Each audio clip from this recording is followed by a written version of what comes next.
Hey, animals, welcome to our show and this original English version of this interview with Rip Reeves. I met Rip very randomly at the CFA Institute conference in Chicago.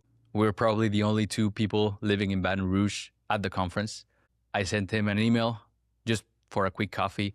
We ended up getting along pretty well and teaching a course together now at LSU. Rip is now the CEO of Institutional Investor and also serves as the investment committee chair for the LSU Foundation. He's obviously smart and disciplined. He looks 10 years younger and still runs triathlons. But what stands out the most for me is how good a person he is. In the interview, we talked about his beginnings, how hard it was for him to get a job in New York at the beginning, how he met Michael Lewis and slowly grew into the position he's today. I'm pretty sure this will not be our last conversation, so if there's any question that you would like to leave for him in the second round, please leave it in the comments below. And with this, I leave you with our amazing guest, Rip Reeves. Welcome. Hey, Rip, welcome to our show. Thanks, Pablo. We always start with the same question, and I would love to know if you have or if you've thought of your spirit animal. I can probably go a little farther than thought about it. I actually have a name. I am Chief Running Stallion, which is a level that we got from an Indian lore summer camp that I used to go to as a kid and that I actually ran as a young adult for quite a bit in Tennessee. And it's kind of interesting to us that our family from South Louisiana is very Cajun, which means we are quite a bit of French, Spanish. We also have a lot of Creole in us, and specifically my family has quite a bit of Native American, the Homa tribe. So given that it's kind of the family heritage, so to speak, not only do I think like a running stallion, but that's actually my chief name. So maybe it's a bit more than I've just thought about it because it's actually my name. Do you feel like you were born to run? I don't know about that. I think it's interesting as you look back over your life, you can see the things that came a little bit easy to you and that you naturally grew up having some self-confidence in. And running and swimming were two that I just started doing from an early age and have continued all through my life and continue to do it now at the age of 66. Talking about things that come easily, we met in a very spontaneous way. I saw you at a conference. I wrote an email. I asked you for a cup of coffee. You said yes.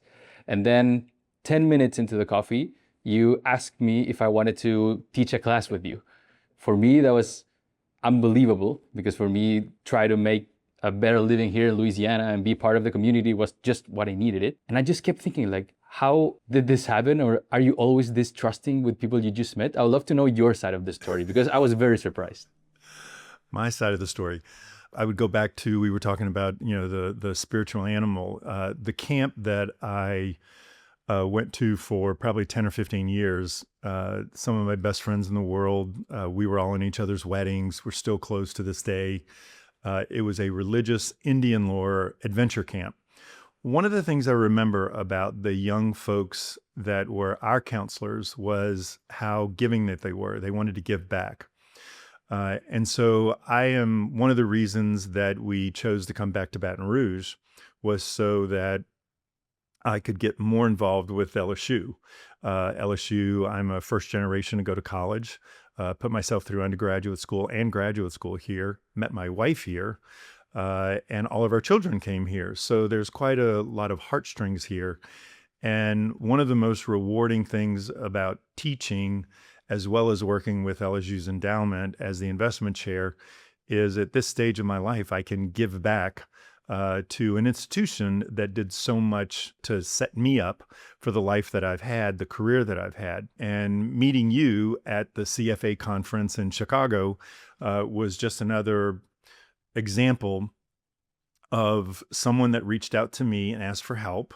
And I immediately saw that there was a talent that you had, and you were easy to talk to. You had a talent on the equity side. We were already putting in place the game plan for the class that you and I now teach with Matt Friedman as well. And we needed someone on the equity side, which was, it was just fate.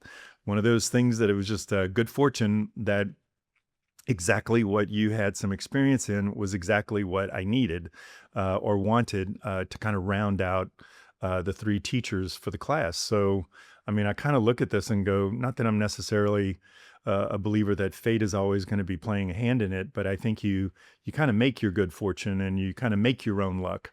And that was just a situation where someone within the LSU family reached out to me. And not only were you immediately, you could tell that you were a person of quality, you actually had a skill set that I was looking for. So lucky both of us.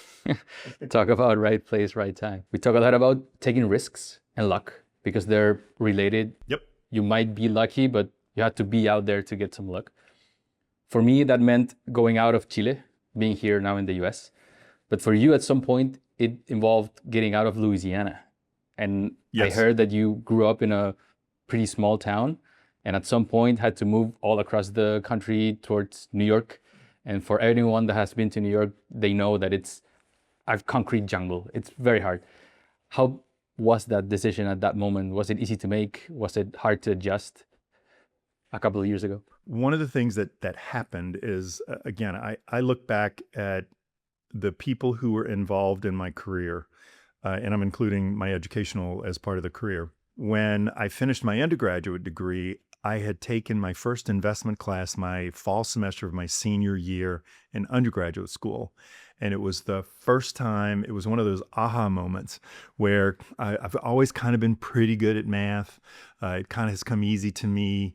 I'm a very methodical risk taker, not a crazy, I mean, some people might say the stuff that I do in my personal life, which we'll talk about probably in a minute, is quite risk taking, but I'm very measured in my risk taking. And this was truly the first time in school that I went, oh my gosh, this is what I want to do. But again, I was 21 years old. I was so late in the whole game of trying to get to Wall Street. And so I basically went to the dean Dr. Woodland, and I remember sitting in his office, really upset, not knowing what to do. And he literally put his arm around me. He said, why don't you come to graduate school, get your MBA? It'll give us 2 more years to kind of plot out, how we can attack what you want to do. Now, no one in Baton Rouge that I had access to had ever worked on Wall Street. Nobody. We didn't have the internet. What year was this? This was 1983. Okay. I took the testing, got in. I remember I ordered a New York City phone book. Now, people 30 and 40 years old might not remember these kind of things, but since we didn't have the internet, you use the phone book to find out anything. And I would read the Wall Street Journal every single day. And every name of every company that I saw in the Wall Street Journal, I wrote it down. And then I went back home to my apartment and I would look it up in the New York City phone book that I had ordered from the public library. And if the name of the company was not in the New York City phone book, then I thought they weren't good enough for me, because they weren't in New York, which was the absolute epicenter, still is. But the investment industry was much more centralized in New York. It's a little less decentralized today, but one of the trends that's going on in our industry. But I literally started to network and call all of these people over a 2-year period while I was in actually 2.5-year period, my spring semester of undergraduate school, as well as the full 2 years in graduate school. So it was a methodical effort, nonstop. I got told no a million times, but I said, you know what, I'm not going to give up. This is what I want to do. I also had told myself that if I didn't get a job before I graduated, I was a cook at a local restaurant. I was a bartender at a local bar. I thought, I worked for the PE department at LSU training. So I thought, you know what, I can still go to New York, wait tables, cook at a restaurant. I'll somehow make ends meet while I go network to get a job on Wall Street, because that's what I wanted to do. And by the time I made the decision, probably the second year of graduate school, nobody was going to talk me out of it. I was dead set that I was going to do it. And I thought, I'm going to go make it in New York. I can make it anywhere, just like in the song. Yeah. So once I kind of got over the initial, oh my gosh, I can't believe am I really going to do this? I didn't look back for a second. And then I spent 40 years up there. That's that's crazy. How did you spend 2 years networking, and then at some point you caught like an internship or a job, or what was the No, break? nothing. I got no internships. I was really upset, thought, oh my gosh, it's not going to happen. But that's when I finally buckled down and I said, you know what? It doesn't matter. If I don't have a job upon graduation, I will go up there and I can make ends meet because I was already paying. I mean, I paid for my whole college experience, including graduate school. So I thought, well, shoot, I've already done the hard part. Going to New York and just waiting tables or cooking or doing something like that, being a bartender, piece of cake, because I've already been doing it. So in my day, we used to get the whole week of Mardi Gras off. And so I don't know if people might know Breeze Airways right now, but when I was when I was 21, 22, the Breeze Airways was called People's Express, and I think my round trip ticket from New Orleans to Newark and back was $69 on People's Express in 1985.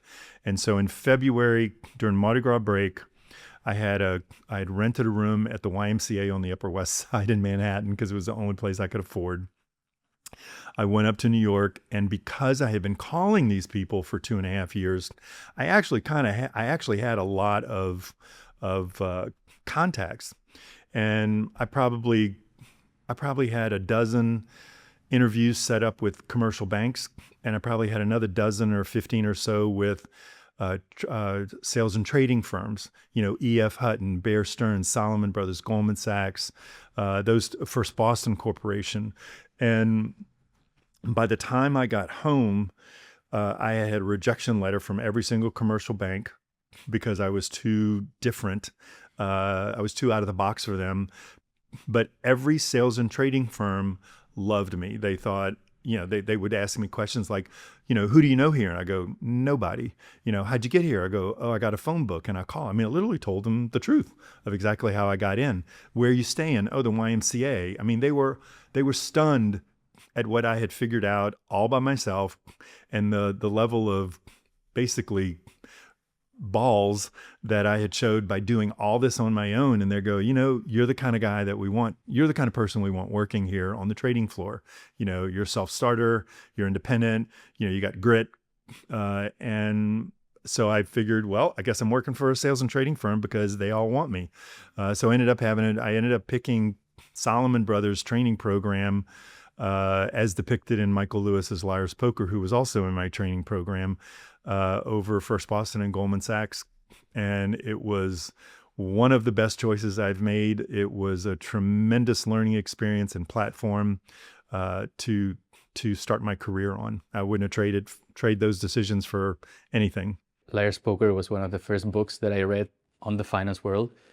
Did you get to meet Michael Lewis? I did. So Michael, interestingly enough, Michael and I went to arch rival high schools in New Orleans. He went to Newman. I went to St. Martin's. We didn't know each other. I mean, we knew of each other, but we didn't know each other. And the way Salomon worked at the time, it's now part of Citibank, but the various offices would hire their kids, and then all the kids would go into basically it was a semester of school in New York. I was hired by the New York office, so I was slated to work in New York. Michael was hired by the London office, slated to go back to London. We had a Tokyo office. We had San Francisco, Chicago, Atlanta, Dallas. So we had numerous offices, but we were all put in the same training program. And it was sort of like a semester of college.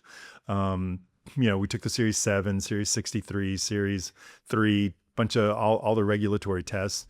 And they literally paraded the entire firm in front of you. And then at the end of the training program, it was sort of like an NFL draft. You would say, I want to go work. My first choices are interest rate swaps, mortgage-backed securities, or high yield bonds. And hopefully those desks would choose you. And then they got placed in a real job. So I spent the whole 6 months in the same training program with Michael. We still email every now and then. In fact, before you and I started teaching together, when I taught my very first class at LSU 3 years ago, I was sitting here thinking, what can I do? What can I do that could be kind of cool for the kids? Because it's an asset allocation investment class. And I went, it's kind of cool that I started my career at Salomon Brothers, which there's this book called Liar's Poker that's, very famous. And of course, I have a copy of it that Michael had signed early on. So anyway, I emailed Michael and I go, Michael, I'm getting ready to teach my first class at LSU. I said, there's 30 kids in the class. I'm going to buy 30 of your books. Can I ship them to you? You autograph them and then send them back to me. And then I can hand them out an autographed copy by Michael Lewis of Liar's Poker. I thought that was kind of cool, and my name's not in it, but it's about the training program that I was in. Or that we were in, I should say. So I have this box of 30 books, and I've gone to my very first class thinking I'm going to be the coolest freaking professor on the planet because I'm handing out a book about everything that we're going to be learning signed by the author. Well, I don't know if you've ever been in one of those situations where you're telling a joke or a story and you can kind of tell that it's not landing like you want it to. And I'm doubling down on selling this story if it's going to kill me. And I'm telling him this is the guy that did Moneyball, The Big Short, Blind Side. And they're kind of, you can see them going, yeah. Well, finally, a hand goes up. It was probably 2 minutes into it. It seemed like an hour. And the question was, excuse me, professor, is this required reading? No. And I thought, no, this is a waste of $350. So I tell that story to my next class to tell them why they're not getting a book. And all of a sudden I had 10 people waiting to come and beg me if I had any extra books. So anyway, it was lesson learned. That whole idea kind of crashed and burned, but anyway, I still have a couple autographed copies, so maybe you'll get one. Oh, I'll do my best. I'll be honored. What did you choose after the training program on Salomon Brothers? I mean, here I was with 85 of folks that were in the training program. I would say probably about a third of us were slated by the New York office, the largest office. And I was surrounded by people from all the most impressive schools that someone could have on their resume and could go to: Harvard, MIT, Kellogg, Stanford, Oxford, you name it. These were some of, at least on paper, some of the most impressive people I had ever been associated with. And it was interesting because I watched the majority of them, I'll generalize, but the majority of them were picking the area and the group that they wanted to go with as to what was hot in the market right now, what was the hot place to go to. And at the time, interest rate swaps and high yield, I remember, were like two really, really hot areas. And I observed them approaching this whole decision-making process of what they wanted to go and kind of put themselves out to in a very, almost like a case study. They were doing an analytical case study. And I remember thinking totally different. They thought I was crazy. I thought they were crazy. And I was like, you know what? I want to find people who are going to invest in me. One of the things that I'd already observed at the ripe old age of 24, 25 was the cyclicality of things in life. What's hot today is not necessarily going to be hot tomorrow. And what's the dork today is going to be the hot thing tomorrow. So much in life goes in cycles, as with investing. I thought, you know what? I want to find a group of people that are gonna commit to me. That I'm going to commit to them, and they're going to commit to me. They're going to put their arms around me. And I found 3 people: Ed Hannon, Pat Dunleavy, Phil Matthews, in the mortgage department on the mortgage trading desk, working for Louis Ranieri, the godfather, the father of the mortgage-backed securities market, as we know. I mean, the guy sat 2 seats from me on the trading desk for years. But Pat, Ed, and Phil put their arm around me, and they taught me everything that they knew. And these were 3 very senior, just wonderful people who knew a truckload of information and experience. And they taught me everything.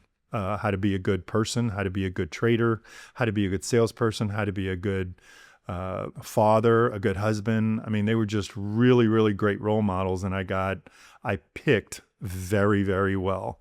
And that has, again, 5+ years of just wonderful examples of how to be a good professional, how to take the high road, just how to be a better person. That's awesome. Instead of choosing the topic that is like the hot topic, choosing a team or a group of people, I think makes a lot of sense. And interestingly enough, here I was in mortgages, which became the hot area. And I was in derivative mortgages, which were really hot.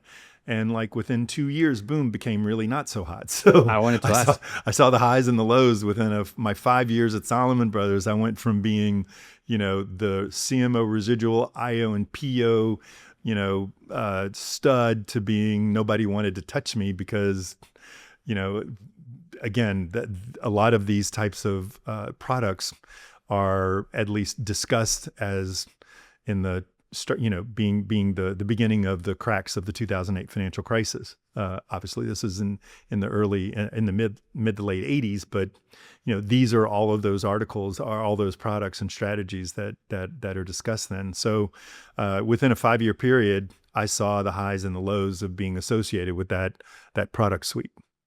I wanted to ask, since you've been around almost 40 years in the industry, you've seen a lot of cycles, a lot of highs, a lot of lows. You saw the MBS products, the derivatives in the 80s.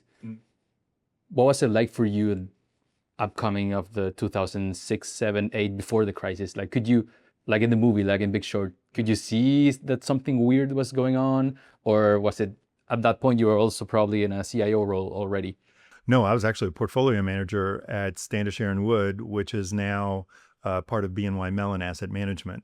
And I remember leading up to it, not to dare suggest that I was sitting there going, oh, this is going to crash. The experience that I had at Salomon, what it did do was, because I knew how all these deals were structured, asset-backed securities in those early years in like 85 and 86, we would use Japanese bank letter of credits because they were all rated AAA in order to get the AAA, the ratings on the credit card receivables that we were then selling, or the bonds backed by the credit card receivables. And all of a sudden, the Japanese banks, these banks that we're using, Daiwa and so forth, IBJ started to they were downgraded from AAA to AA. And so that's when the brain trusts that I got to work with and be exposed to at Salomon Brothers, people way smarter than me in mathematics. I thought I was really good in math until I went to Salomon Brothers, and I was around people who were truly gifted in math. Now, what I learned was that I was good enough to hang with them. And then what I could do was go and discuss it and be more creative with that information once I got it. So I remember being in the room with the research folks and the real quants, discussing how we were going to solve this AA Japanese bank problem. And that's when we started talking about self-subordination.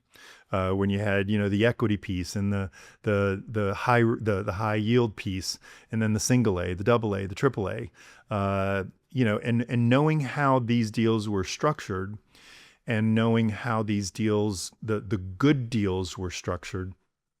I remember leading up to June of 08, when the what really hit the fan, as far as like June 08 to probably March of 09 were the really awful the worst 9 months from an investment standpoint of the financial crisis. And I remember leading up to that, we didn't own in our portfolios a lot of second liens, a lot of sub-debt type paper with banks, a lot of the more riskier pieces and products that you could get, we just didn't own, because I knew from structuring these things that you were taking a lot more risk, and that it wasn't the same level of risk reward on a AAA, on a second mortgages, on first mortgages. So we in our portfolios went into the financial crisis with quite a bit cleaner, or more squeaky clean portfolio, which served us well. I mean, everything, including treasuries, kind of got hurt, but it was it's all relative. Lately, I have a recurring conversation with clients. They've been investing for what seems like a long time, but 3-4 years, and everything has been going up and to the right, especially stocks, especially equity, tech stocks. Yep. And it's hard for me to, after very good years, tell them, hey, be careful, we should diversify. Let's also invest in bonds and other asset classes.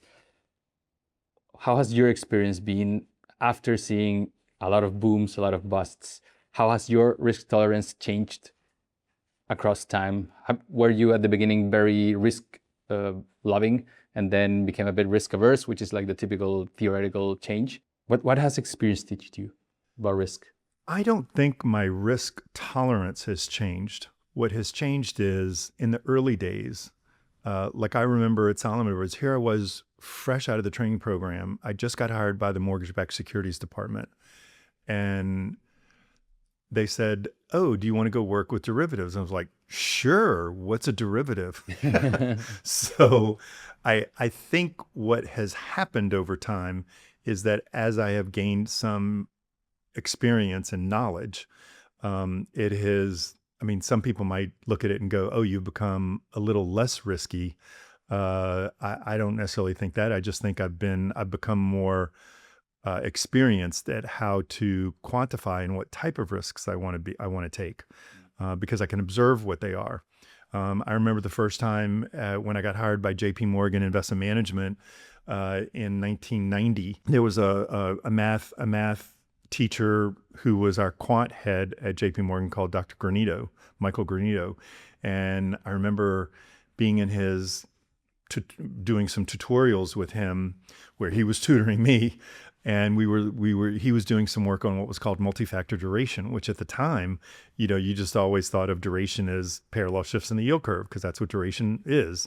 And all of a sudden, again, this is 1990, we're talking multi-factor duration where you're looking at twist duration, which he described as what was happening to the front of the curve, generally what the Fed was doing. Concavity duration, which is the middle of the curve being bowed or being curved up or down. And then ultimately the parallel, which is, I think at the time, if I'm remembering the percentages right, of all moves in interest rates, parallel moves represented something like 75% of all duration moves. So the various concepts that the statistical capabilities of the market, as we've become more statistical and model driven, the amount of data and analysis that we have can help you make much more pointed allocations and decisions with respect to risk and return. And so I think as all of that is developed and I've just gotten more experienced and I'd like to think smarter at it, I don't necessarily think it's changed my risk profile up or down one way. It's just it's broadened my ability to define it and be much more pointed and specific and granular about what kind of risk I may or may not want to take. That's so interesting. I came into this conversation trying to look for differences between retail investing and institutional investing, the smart money. This is a perfect example of, well, it might be or not be, but people probably think of risk like, oh, more risk, more reward, or standard deviation, or drawdowns at the most. But let's dig a bit more into the role of an institutional investor, Sure. of a CIO. Yep. Do you have the same access to the same instruments? Do you invest in bonds and equities, or do you invest the most in private markets that the retail investors don't have access to? How different is it for a capital allocator when you have millions of dollars or billions of dollars at your disposal? Probably the single biggest thing I would say between the retail investor and the institutional investor is the governance side of it. If you think of a retail investor, let's talk about you, what you're doing with your portfolio for you and your wife. If your household is like my household, I know your wife is a vet. So I mean, if you had a dog, which y'all have, if anything happens to the dog, you're going to look to your wife to take care of the dog because it's her area of expertise. If there's something going on in your financials, your investments, I would think that your wife would probably look at you just like my wife looks to me. Hopefully. So when you think about the governance of a retail investor, I am CEO, chairman of the board. I'm the entire board. I'm the regulatory oversight. I am the CI. I'm everything. And so it's whatever I want to do, or what I think is best to do. In the case of the institutional world, it's completely different. An insurance company, for example, If I'm managing the general account, so you have a car, you have car insurance. The premium checks that you pay on your car insurance go to a CIO at, let's say it's with Geico, at Geico, and Geico's CIO, which I've done insurance asset management, he's going to take, or he or she is going to take those premium checks and they're going to invest it in a way that is similar, you would think, to the risk of the actual insurance policy that is at play. There are going to be governance folks such as AM Best, such as various departments of insurance, which all 50 states in the United States have a DOI, a Department of Insurance. And some of them have one for property and casualty and health and a separate one for life because of the differences of those types of policies. If they're domiciled in Bermuda, it'll be the BMA, the Bermuda Monetary Authority. If it's a Lloyd's syndicate, it'll be Lloyd's of London. So there will be numerous regulatory bodies and rating agencies. If you want a rating, you have probably Moody's, S&P, Fitch that you will pay. So as an institutional investor, I've got numerous things that I need to involve into my strategy process other than just trying to make money. Similar to a retail investor who might be older, for example. Let's say you've just retired. So not only do you want your investment portfolio as a retail person to make money, but you also want it to throw off some money so that you can live because you want to take some income out of it. Yeah. So now all of a sudden, you're not just looking for growth or capital appreciation, but you would also be nice if you have high levels of income being thrown off of the portfolio. That would strongly suggest, especially in a market environment right now, that you might want to have some fixed income, especially maybe even some municipal, where you're going to be throwing off levels of coupon income that are going to be 2, 3, 4 times what the dividend yield on many stocks would be, tech stocks, if they're paying any dividend at all. So there are numerous other objectives that generally are included in the decision-making process or strategy process on the institutional level. And many of them have absolutely nothing to do with capital appreciation or making money in the portfolio. They're to satisfy your rating agencies. They're to satisfy your regulators. They're to satisfy the liquidity needs of the insurance company because you're going to get in a car wreck and then make a claim. And I have to now come up with some liquidity to pay that claim. So there are all sorts of other business objectives and regulatory objectives that go in the institutional space that retail investors generally aren't even aware of. It sounds like restrictions. Absolutely. And one of the things that I've learned, and this is just my personality, it's one thing to go, for example, and run a marathon on the street, on a road. I actually prefer running the marathon where there's obstacles. Like I want to go do it in a trail. I want to do it on ice. I want to go do it where you've got obstacles because it makes it more challenging to do that. And so similar to my athletic endeavors, I've always enjoyed the less flexible types of money to manage, which is one of the reasons I ended up choosing insurance. One of many reasons I end up choosing insurance towards the latter probably 10 or 15 years of my career is you've got loads of restrictions that you have to deal with, and to try to make money when you've got your hands tied and your feet tied is really challenging. And I love that challenge. And so that's one of the reasons I picked that. But that's my personality. I have friends they're like, kill me before you make me go manage insurance money. I can see why. And this marathon running is not theoretical. You've done more than one, I've heard? Yes. How many? Ooh, I don't really know. Most of the marathons we did were in Ironman triathlons, so they were part of the race. Even more challenging. Yeah, it's just all part of the adventure, Pablo. Okay, yeah, agreed. I love how the new perspective on different stakeholders or risk. I think thinking more about risks makes you a better investor overall, because everything has been going very right in the last couple of years. Yes. When it stops going right is when we will see, as Warren Buffett says, who's been swimming without trunks. But going back to where we are now at LSU,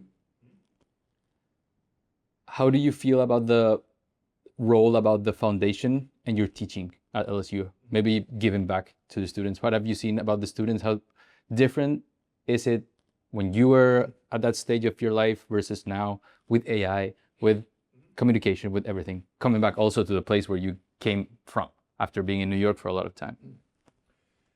Yeah, one of the things, some of the experiences that I had probably over the last 30 years, not the first 10 years I was in the industry because I was still young and stupid. I'm there now. Yeah, not anymore. I started to get asked as I got a little older to come and give a presentation to the investment club at, New York University, that kind of stuff. And then when we were in Boston for 20 years, there was, MIT, Harvard, BU, BC, Northwestern. There were several colleges that I would go and kind of do this occasionally because I was in the investment community. And again, it was a wonderful opportunity to go and talk to the young kids and share, my experiences. And the fact that I was from Louisiana, went to LSU, they just all thought, family was in shrimp boats and tugboats. They just, up north, I was a real different animal. And so it was just, I know it's different. They would go, oh, that's so cool. And I go, it's just different. So I ended up getting a lot of exposure to a lot of the investment type clubs that were going on at some of the best colleges in the world. One of the things I observed is that in every single case, it was a 100% exchange traded equity experience. And when you're managing global assets as a chief investment officer, you realize that U.S. exchange traded equities, the S&P 500, no disrespect to the S&P 500, but that is such a tiny, tiny portion of the choice that you have across the globe in the alternatives market, in the fixed income market, in the equity market, currency markets. I mean, you name it, it is such a small piece of the puzzle. And I always kind of thought, what a shame that the kids are, the students, and these are the students that are really into this, so that they're really into what I'm doing, that they're getting such a narrow focus on this cool experience. And so I would come back and do the same thing at LSU. When it was announced that I was retiring from the business from the industry 3 years ago, I said, if I come back, I would love to teach a class that looked at that literally mimicked what I was doing, managing a global portfolio. And they were like, great, and then that's where you came in. So I found someone who, I didn't want to do all the sections on my own because I just thought it would be a lot to chew. And so I wanted to get some other people to come and help in. And, you had lovely equity experience, so that fit like a glove. And while I was putting this kind of platform in place and agenda in place for this course, I got to know the people from the foundation, which manages LSU's endowment, the systems endowment, which is about $1.1 billion in total. And they asked me to come on board to be the investment chair and oversee that.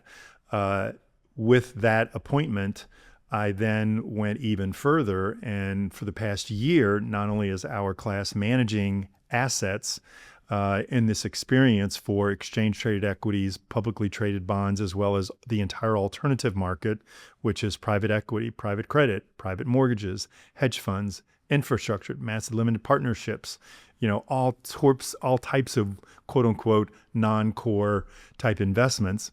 We're actually managing a $5 million sleeve of LSU's endowment. So the 60 kids that are in our classroom for an entire year, it's a 2-semester course, are learning everything about the entire breadth of markets that there is out there. And they're actually making investment recommendations on a case study level for LSU's endowment. And so this experience is going to put them, I believe, leg up on what I know is going on elsewhere in the educational system. And they can also put on their resume that they're managing a portion of LSU's endowment portfolio. Again, an internship-like experience that they can put on their resume and use, in their interviewing process. So it's been a tremendous opportunity with the foothold that I have with as the investment chair for the endowment, and also teaching the class with you.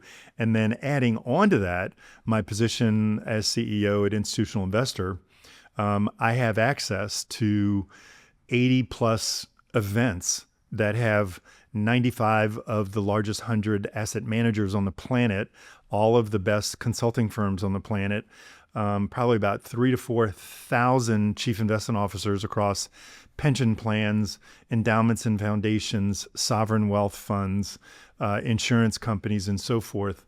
And we actually have the foundation that are supporting me bringing 2 or 3 kids to every event I go to, where they can then network to 250 asset allocators and asset managers, in Chicago, in New York, in Los Angeles, in Phoenix.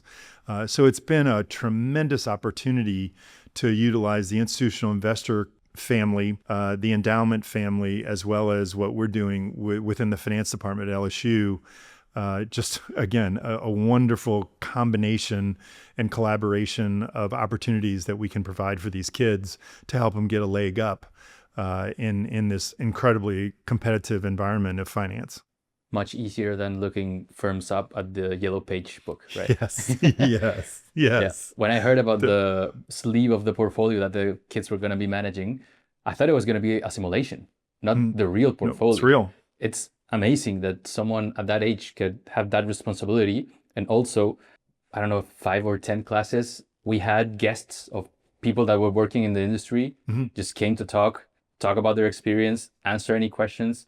I mean, if I had that experience when I was in college, I don't know, I would be much better than where I am today. But one thing that has stood out to me with you as a teacher is that you really want to see the other people succeed, people that connect to you, by getting them internships, bringing them trips, or everything. What could be one parting advice that you can give to our audience?